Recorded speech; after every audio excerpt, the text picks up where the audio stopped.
எத்தனை மேடையில் இருந்தாலும் நான் திருப்பி திருப்பி சொல்கிற மாதிரி தான் இருக்கும். இருந்தாலும் சொல்கிறேன், இது எல்லாத்துக்குமே காரணம் அண்ணன் வெற்றிமாறன் மட்டும்தான்.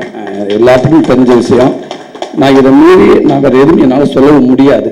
ஏன்டா அதுக்கு முன்னாடி எனக்கு ஒரு லைஃப் ஒன்று இருந்துச்சு.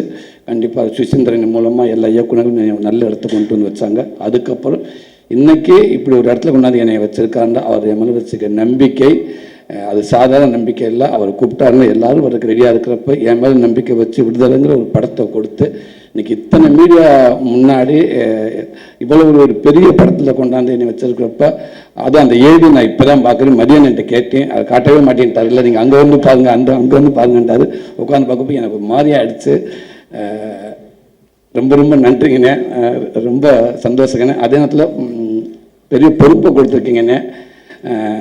கடல் உபநயத்தில் ஒன்றுமே இல்லாமல் வந்து எதுவுமே இல்லாமல் அங்கங்கே எங்கிட்ட ஓடி ஏதோ படத்தை கடந்து ஏதோ பெயிண்ட் அடிச்சு கடிச்சு பிடிச்சி எங்கிட்ட வந்துட்டேன்.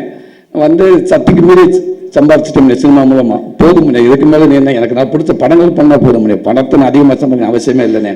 அதனால் அப்பப்போ எனக்கு பிடிச்ச படங்களை சர்வே பண்ணுற அளவுக்கு என்னை இந்த கலைத்தா இறைவன் என்னை வச்சுருந்தா அதுவே எனக்கு பெரிய பாக்கியம்னு நான் நினைக்கிறேனே.